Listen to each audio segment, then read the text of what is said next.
So let's get started. I don't need to introduce myself because of course you all know who I am. We are so very, very grateful to have LaShonda Leslie Smith join us as our special guest today as a follow-up Q&A and conversation to Carol Naughton's presentation last week. So we thought this would be a great opportunity for us to catch up on the work that's happening here locally. I know that I haven't caught up with LaShonda in a while, so we're really excited to hear about the new the work and the initiatives that you have been developing. And then, of course, you're all welcome to chime in with questions, and I'm hoping that we can have an engaged conversation about particularly these four pillars that that Carol was talking about and how critically important they are to building communities and hopefully creating this replicable model for other places. So with that, LaShonda, I give you the floor. Love to hear a little bit more about what you're doing. Yeah, sure. Well, thank you for having me. This work has been no small feat. Connected Communities has been around for a little over 5 years now, which Kim Russell is intimately acquainted with, and I can't be on a panel or answering questions about Connected Communities without acknowledging the huge lift that she provided to the work of Connected Communities. A part of the reason that we're here is because of all of the dedicated time that she spent helping to form the organization, the corporation of the organization, and all of the meetings and interactions with folks like Carol Naughton and the team up at in Atlanta.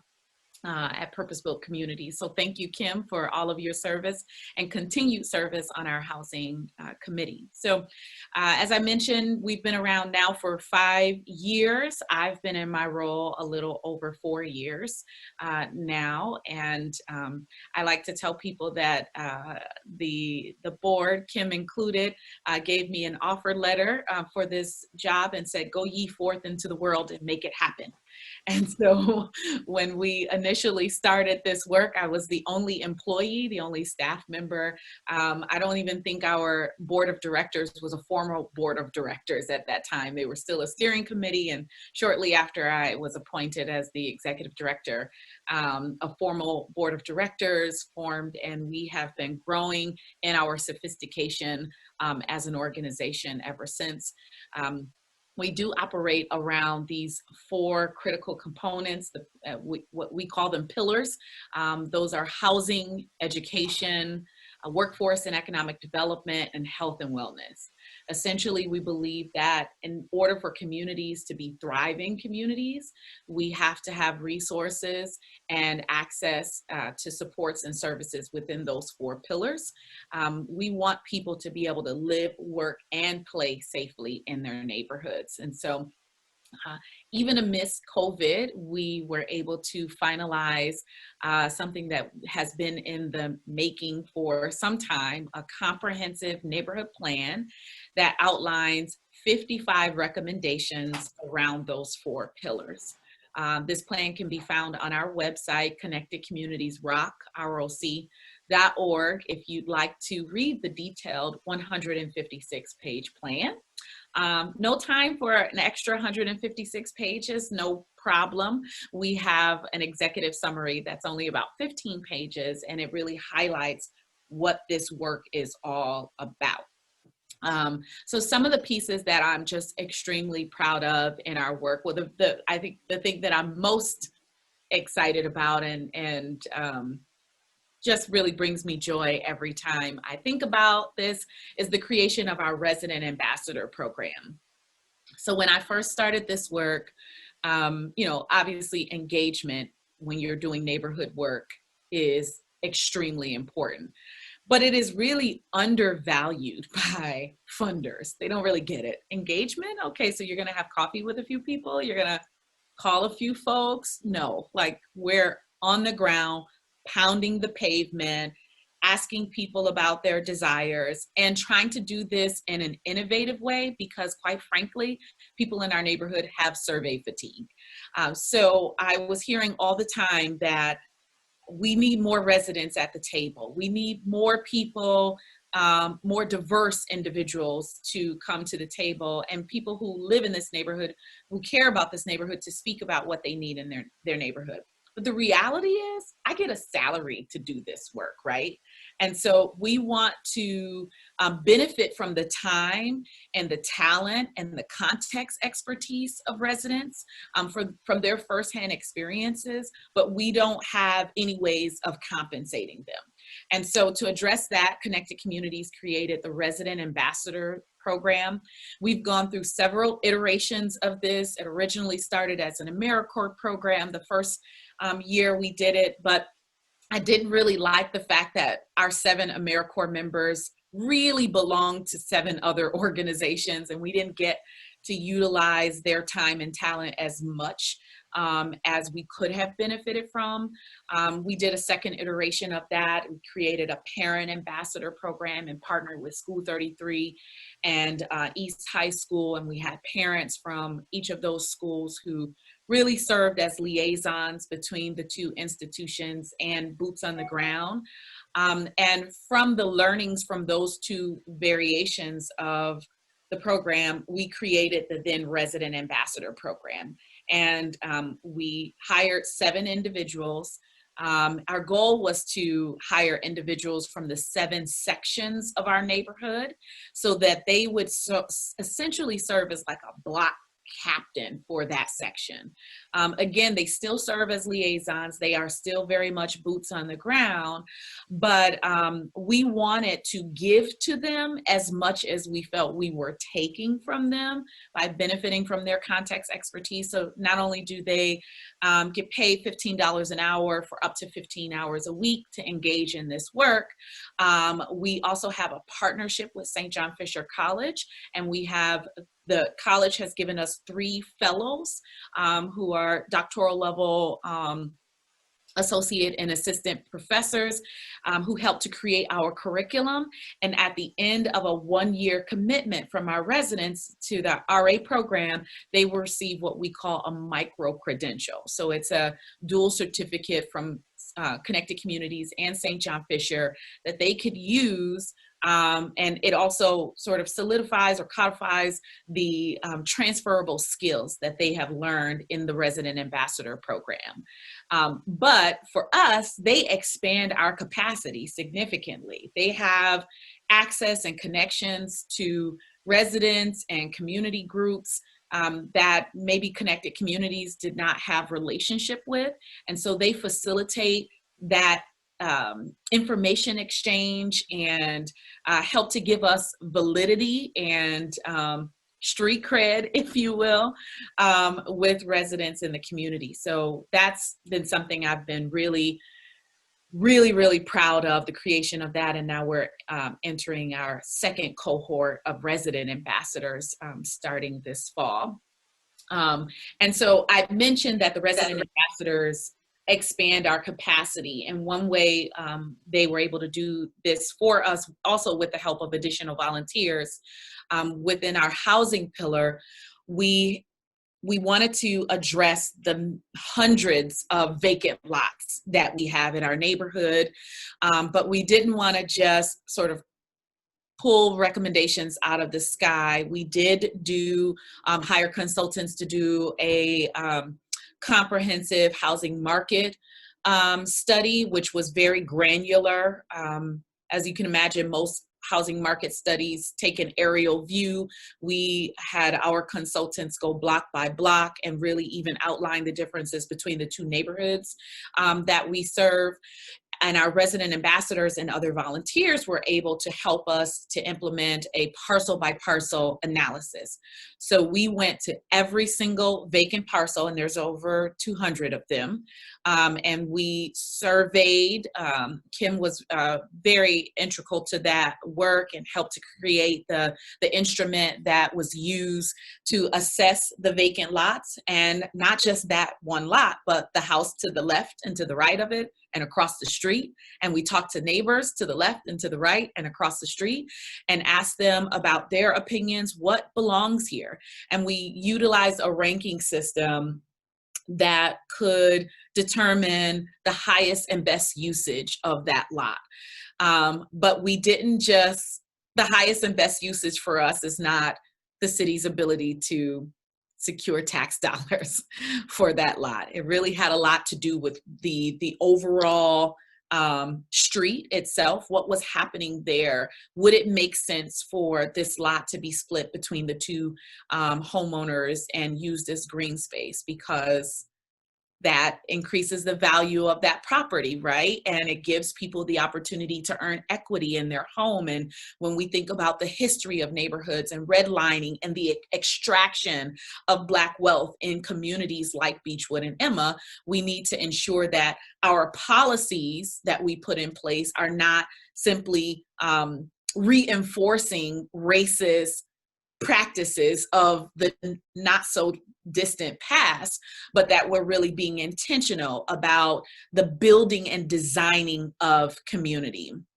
And I've shared this before in one of our housing committee meetings. I heard an architect say not too long ago that for every racist act that has happened in America, there is architecture to support it.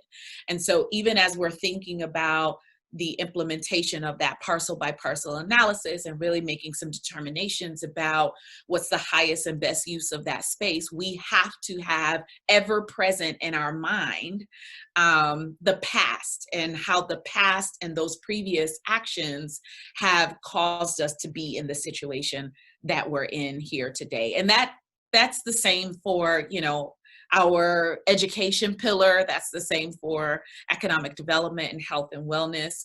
We're always trying to keep at the forefront of our mind.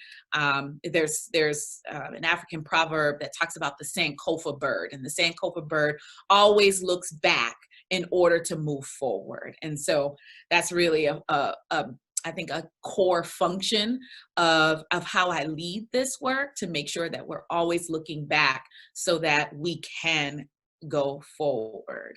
So those are just a few pieces. I've talked quite a bit, and I do want to give folks an opportunity for Q&A. So direct me, lead me, Maria. What's next? You're muted. There we go. Thank you so much. I know that one of the things that you were talking about, and one of the things we discuss in general as an organization coming into a neighborhood, is that need to build that community trust, which is what you were just talking about through your resident ambassador program. So it's really exciting to see that you've found a vehicle, you've been able to develop a vehicle to facilitate that, and that you are being successful with that. So that's really great. We had so much great information that was shared at the presentation last week. So mostly I was interested in knowing a little bit more about these 4 pillars. Obviously, it seems almost like, like an aha moment to realize, of course, you need these multifaceted types of interventions to be impactful in a neighborhood. But you're working very specifically on each one of these things. I know that one of the successes you've had is creating the education pipeline from your local neighborhood school to your local neighborhood high school. Tell us how, you know, the importance of that work, and how many residents have been able to really commit themselves to going to the neighborhood school now. So I would say that is a success in progress. We fought long and hard to just get a memorandum of understanding between Connected Communities and the Rochester City School District. As you all are well aware, we've had an incredible amount of turnover in our leadership at the district, and that made our very difficult job much more difficult. However, we did eventually, and I believe it was December 2018, we were able to establish an MOU with that district, which allowed us to create what we call a feeder pattern between School 33 and East High School. I will say that model or what we expected from that MOU has not been implemented with fidelity. However, we have been able to raise resources to have a community school site coordinator at that school, at School 33, excuse me. And that site coordinator is essentially responsible for coordinating all the resources in the building. When we think about the parcel by parcel analysis to determine the highest and best usage of those individual lots, the site coordinator is essentially there to make sure that the resources are being most effectively and efficiently utilized, that things are being implemented with fidelity, that there are not groups of children who are falling through the cracks because administrators have so much to deal with. Particularly when we're talking about an elementary school, an urban school that has 1,200 kids in the building. School 33 is the largest elementary school in Monroe County. So I'll take a step back just to sort of help people understand why we do this kind of work. So Connected Communities is a community quarterback, and I'm sure Carol went into great detail explaining what a community quarterback. We are not a direct service provider. We are a coordinator, a convener, a resource finder. As the neighborhood and our partners come to us with needs, we try to find resources that will match that need or meet that need, and then we try to find other partners that can help to produce that need. I truly believe that where there is trust, you can do things quicker and faster and cheaper. And so our goal is to make sure that we're establishing and building trust, not just with residents, but with our partners and with the institutions in the neighborhood. And so one way of doing that was our many meetings with the then principal of School 33, Dr. Ellison, who since retired after 40 years of service. And he had mentioned that School 33 was really just prime real estate for potential partners. There were lots of educational institutions or lots of other institutions that wanted to be a part of this educational institution. And we had seen a model in Alabama, I believe, a purpose-built community model where they had these liaisons that were employed by the community quarterback and made sure they connected the school to the resources that were happening in the neighborhood and vice versa. And I thought, hey, I have a great idea. Let's bring this model to Rochester. I had no idea about the community schools framework at that time, but essentially what they were implementing in Alabama was the community schools framework, and it completely aligned with the work and the mission of Connected Communities. And so we went out to seek some resources to be able to do that, but over a significant period of time.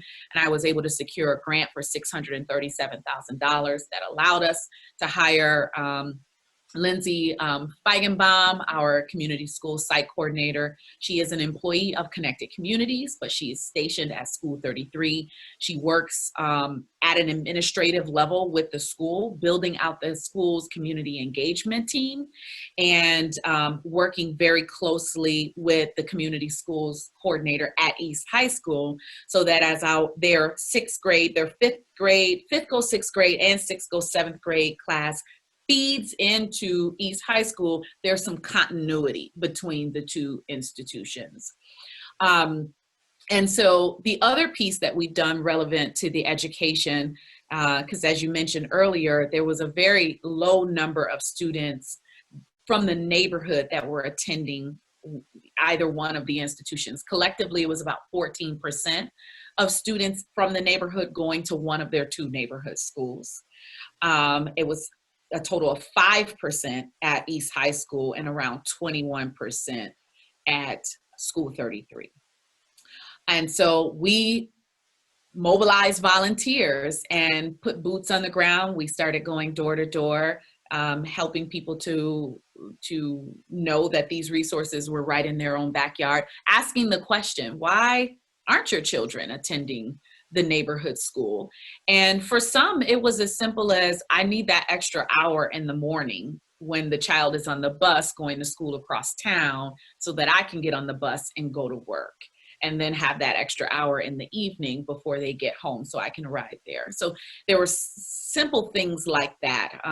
So we do have a goal of advocating for neighborhood busing for a lot of different reasons, and we're working towards that. But I am so proud to say, when we started this work 3 years ago, East High School was our strongest partner. We were still kind of trying to date the Rochester City School District.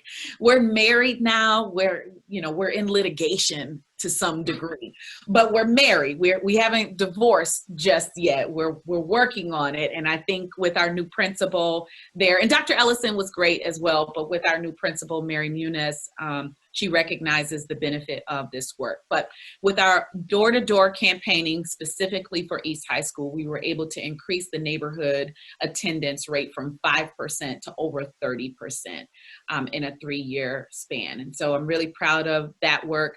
We are just beginning to do that same work with School 33. The goal is really to recruit and target families in the neighborhood with children in EPK or going into EPK and UPK, because that's where we're really going to start the feeder pattern.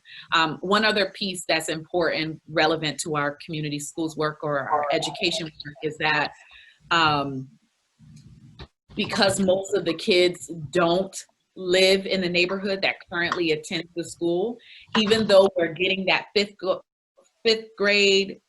sixth grade and sixth go seventh grade groups of students to go to East High School from 33, they're still not necessarily our neighborhood kids.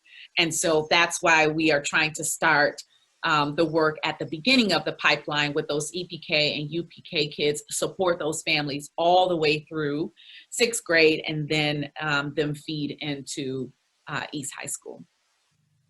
Great, thank you, LaShonda.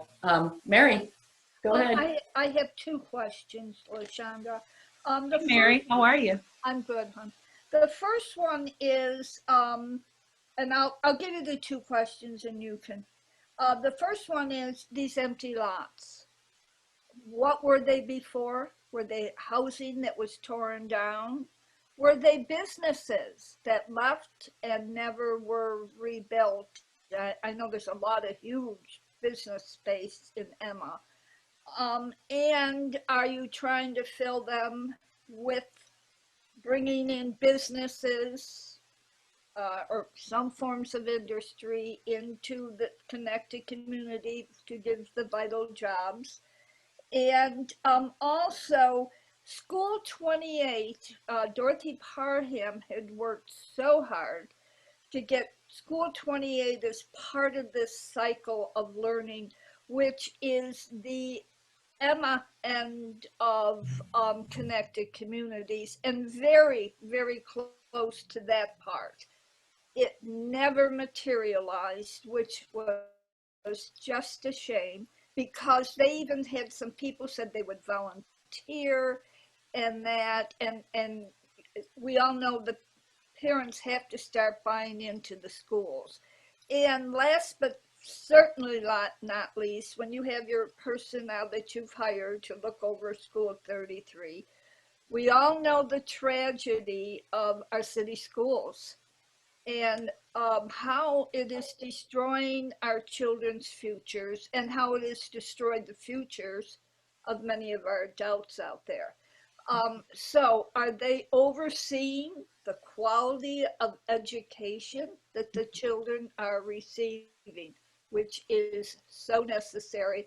And by the way, the gem of all this is East High School. I cannot say enough about Dr. Nelms and East High School. They did it, which shows it can be done. So yeah. Anyway. So we're talking lots, and you want to know about 28 schools, and do we have oversight and control? Got it. Right. Okay, so for the lots, for the most part, those were homes there at some point. But just to be very clear, Although we've been able to negotiate direct sale of those lots, once we completed our comprehensive plan, the city allowed us to negotiate direct sale of those lots to our identified housing partners for development. But we have to do environmentals on those lots. The goal is to place on those lots whatever is the highest and best usage. And so that's a part of the reason why I point you to our comprehensive plan, because there are a lot of visuals in that comprehensive plan that show you which housing partner has identified those lots as theirs, and which lots will be preserved as green space, community gardens, things like that. I know that you are very interested in having businesses come to the neighborhood. We are as well. And so we're trying to very simultaneously ensure that we have affordable, attractive housing, trying to preserve some of the housing affordable units in this neighborhood, because we know when neighborhoods like ours are revitalized, the indigenous population typically do not benefit. People say that they are afraid of gentrification, but what they're really afraid of is displacement. We're trying to do development without displacement. So a lot of our energy and our effort has gone into the housing piece, but we have been working very closely with groups like Transient Rochester, like with the Office of Wealth Building, even with Rochester Area Community Foundation that's working to seed and subsidize Black businesses and other businesses in the neighborhood. So there's lots of, I would say, buzz or interest. No, we have not forgotten about that, Mary, and how important that is. Oh, I know. And Dorothy was right in touch with Washington, D.C., who was willing to help. Okay. Well, people need jobs. They need equal economic opportunities. Absolutely. Buy their own house someday. Absolutely. That's the goal. Maria mentioned upward mobility, as Carol was talking about, and that is ultimately the goal. The goal is not to, and I know this, you'll be pleased to hear this, Mary, the goal is not to reconcentrate poverty. So it's not to pop up a bunch of affordable apartment complexes, Right. Really just concentrating people who all have the same needs and the same struggles in one location. Again, when I'm talking about making sure that we're looking at our past policies and the way in which those policies may have inadvertently, unintentionally in some cases, created the kind of segregation that we see and the concentration of poverty that we see, we're being very intentional to not do that. So our strategy is a mixed income strategy so that people do have the opportunity to have upward mobility without leaving the neighborhood that they have grown to love and be connected to. An economic opportunity and not economic segregation. Absolutely. And so to your point about School 28, as you know, we had lots of meetings around that. We were all set and ready to go. We can't do anything that the Rochester City School District won't allow us to do. And so they really put the kibosh on that and did not allow us to move forward in that area. Also, 28 School technically is in North Winton Village, which is outside of our geographical boundaries. And so we fought hard and long to try to make that relationship work, and it unfortunately did not. And so our goal is East High School is in North Winton Village too. I know, but it is the only high school that we have. So that's a part of the reason why we have sort of zoned it into our geographic boundaries. And I think your last question was about control. So no, we have a partnership with RCSD. We do not control the academic outcomes.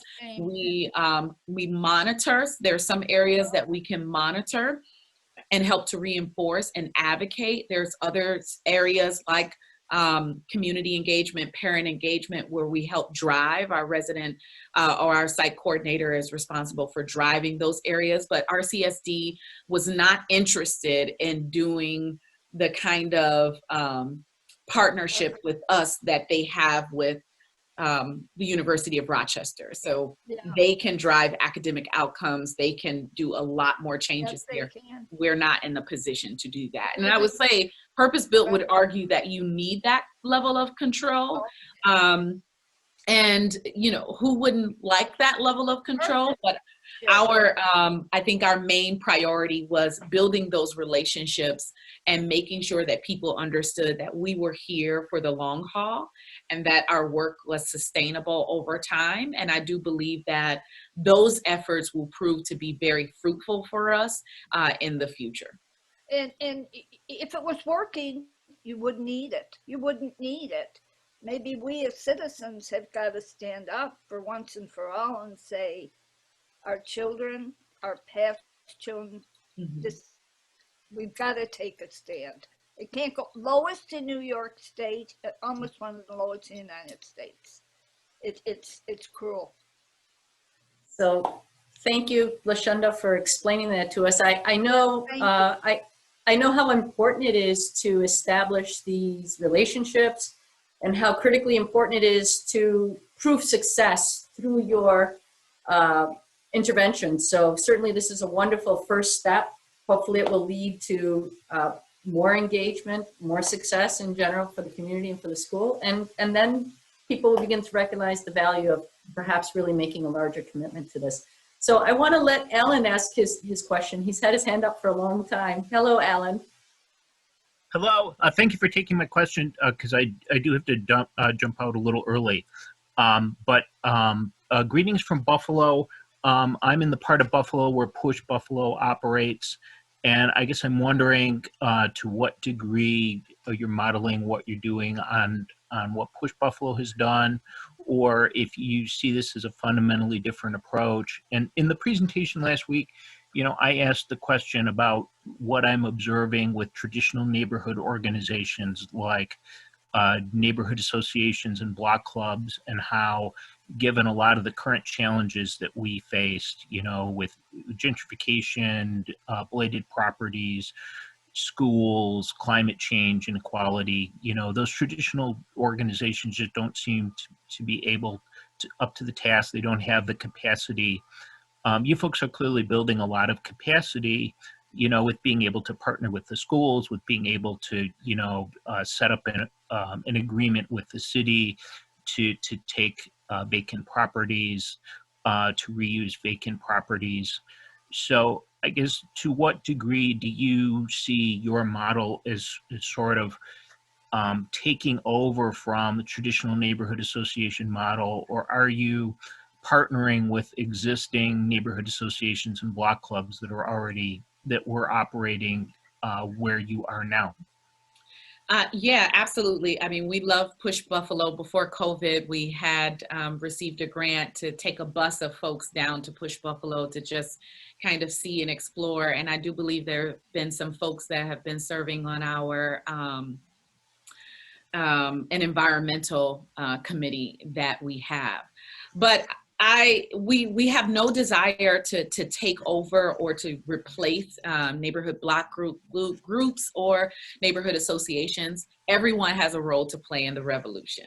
And so we think that they have a very important and valuable role. And our goal is to expand their capacity by being full-time paid employees that do this kind of work, that can advocate on their behalf. And so we work very closely with the Beechwood Neighborhood Association, very closely with the Emma Neighborhood Association. We've tried very hard to work with the ACE Neighborhood Association as well. And hopefully eventually they'll fall in love with us in a few years or so. So we won't stop trying, but our goal is to report out to those individual groups to, like I said, expand their capacity.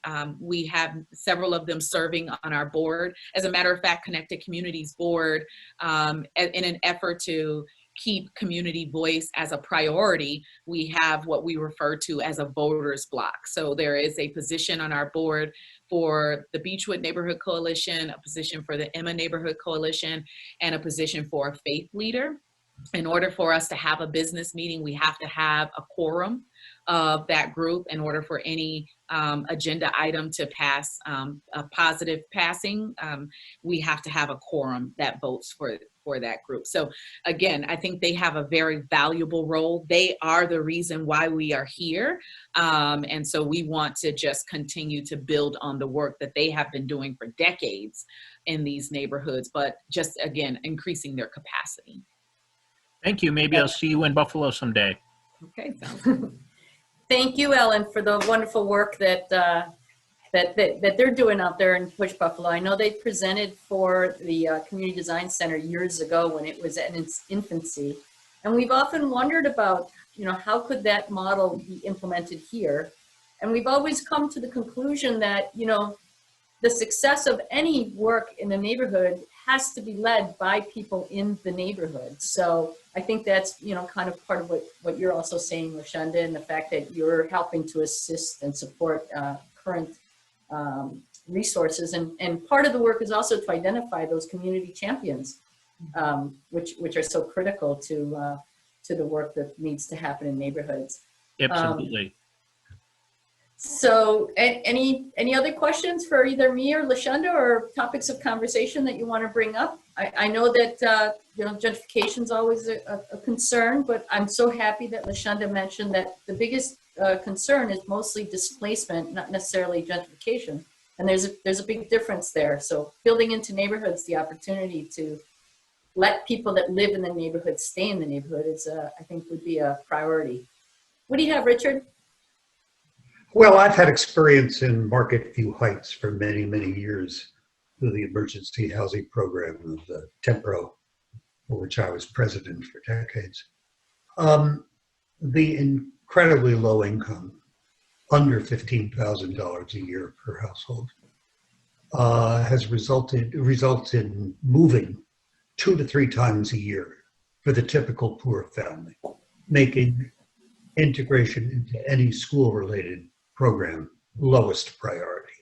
You mentioned the priority that very poor people without transportation have of being able to get the kid out of the house early enough so the very long commute that the parent might have to get to work can start at 7 or 8 o'clock in the morning when it has to.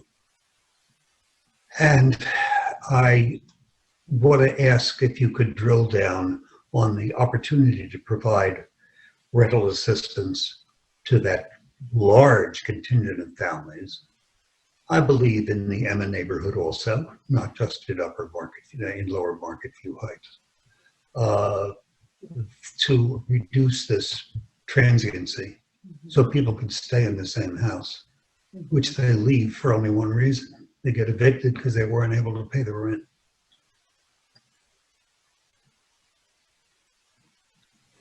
So Your book, how can you drill down on what you can do as part of the comprehensive services that you're hoping to provide to these families so that 30% participation rate can increase further in getting kids prepared to go to East High?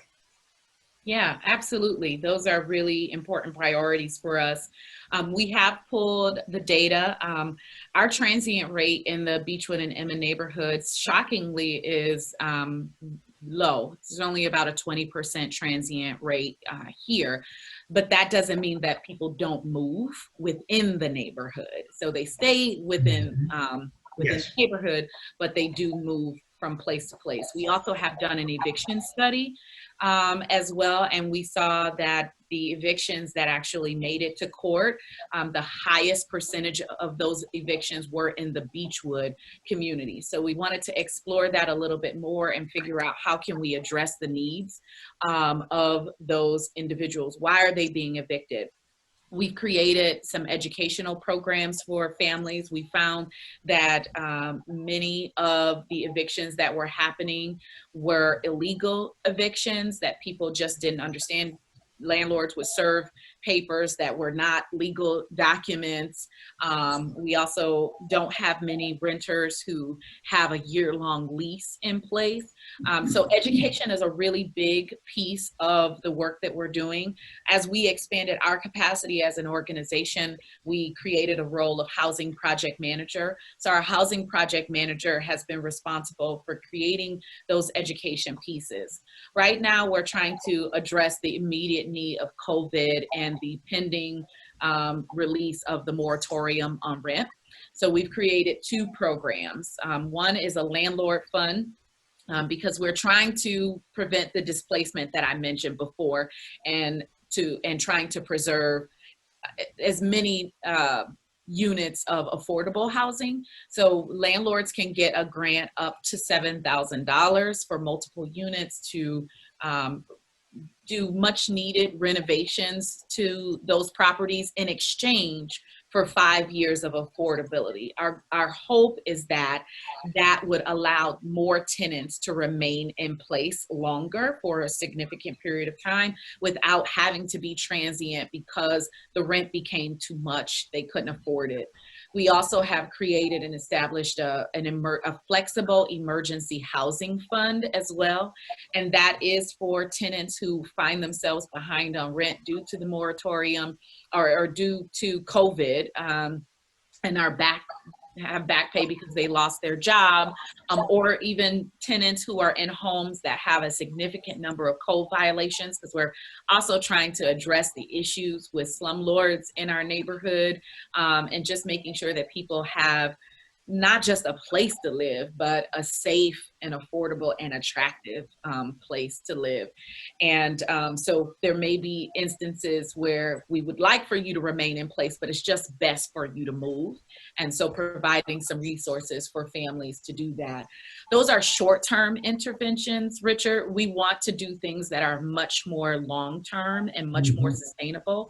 So that's a part of the reason why we have these 4 pillars in place, because we need to simultaneously be raising the household income of the families here. The goal is not just to provide safe, affordable, and attractive housing so people can remain poor for the rest of their lives, but to also be providing those opportunities to Mary's points about attracting businesses to the neighborhood so people can live, work, and play.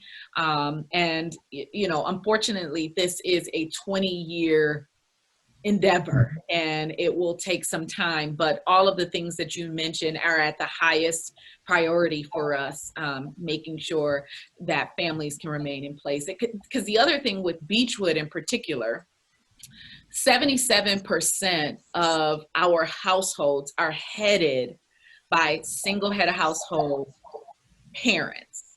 And so we not only have a high concentration of poverty, but we have a higher concentration of children who are impoverished as well. And so even though this is a 20-year endeavor, we don't have any time to waste because we don't want another generation cycling into poverty. Your reply is so comprehensive. It's very encouraging to have heard that reply from you to my query. I'm very impressed. Thank you. LaShunda, I wanted to also kind of bring into the conversation to this housing stability conversation. We all understand the importance of having a housing stability so that the people can remain in their neighborhoods and start to access the next level of resources that they might find through their networking, you know, social opportunities and networking. Finding a neighbor who will take care of your kids while you have to run an errand or have an emergency. If you're transient, you can never get to that level of having access to having the opportunity to share resources. How has the Genesee Land Trust been impactful? Have they been impactful in your neighborhood at all? I know that they're, again, in their infancy and trying to develop programs, and they're relatively close, but not within your defined area. So I'm wondering if you've had much to do with them. We actually have not. I mean, we've had some conversations with them, but we've worked very closely with City Roots Land Trust here in our neighborhood. And the majority of folks who sit on that board actually live in the Beechwood neighborhood, so that's really cool for us. And we have Joe DiFiore, their executive director, who sits on our housing committee now, along with their community engagement coordinator, Anastasia. And so we do work very closely with them. I think Kim put up a comment earlier about the partners, and so this is a nice transition to that. They serve as one of our partners. Our goal is to put all of the green space that the city is allowing us to acquire into the City Roots Land Trust, so that that space remains green space, because green space is also a matter of social equity, right? Many urban communities don't have places for kids to play, places to grow fresh fruits and vegetables, etc. Another partner we have is Home Leasing, which I've mentioned before. Also Flower City Habitat for Humanity is another partner of ours. They have agreed to build 30 single family owner occupant homes over the next 3 years for us. So we're super excited about that.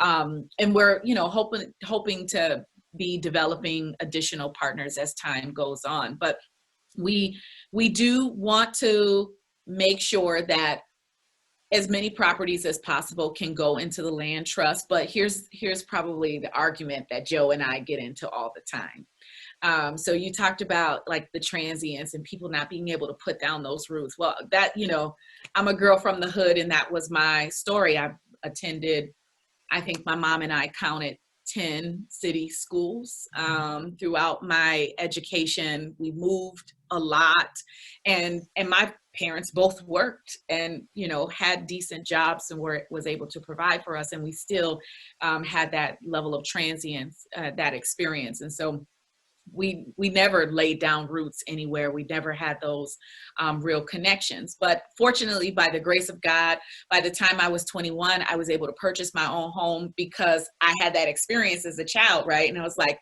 yeah, my kids they're not going to have this experience. We're going to buy this house and we're going to stay here forever. We stayed there for 15 years, not forever. But when I bought that house at what I bought it at, in the city, and then sold it 15 years later, I was able to accumulate a significant amount of wealth that I would not have been able to accumulate had my home been in a land trust. That's wealth that I've been able to send my child to college with. That's wealth that I'm not getting in a life insurance policy when my parents died. You see where I'm going with this? So I do think that land trusts are really important for people, maybe people who were in my position. First-time home buyers don't typically have access to traditional banking opportunities or home ownership opportunities. There is a need for that. However, there is also a need to ensure that particularly low-income and Black and Brown folks have that opportunity to build wealth through what is most often people's largest asset, the acquisition of a home.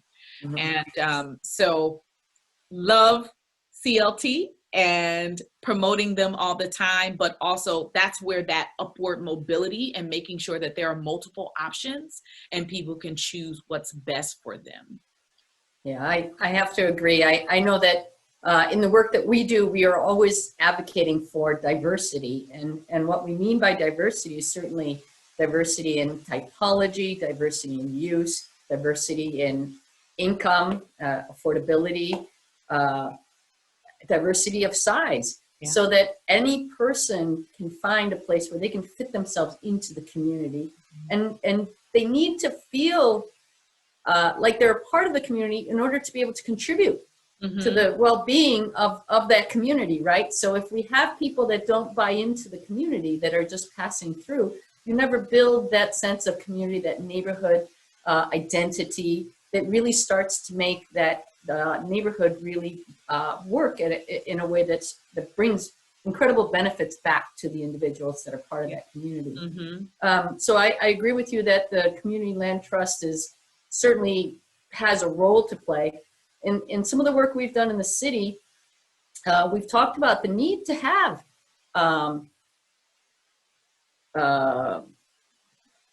for lack of a better word, gentrification. This whole idea that gentrification is not necessarily always bad. People need to be able to have their properties grow in value so that they can have other uses in their neighborhood, so they can benefit from the wealth accumulation. So that's a very interesting conversation.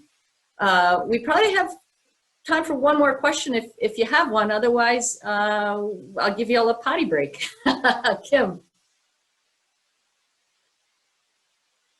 I don't have a question. I just want to share a comment because I just want to commend LaShunda and her team and the board that has taken this organization in 5 years to places that we had known they could go, but could have only been done with the community partnerships and the leadership that she's provided.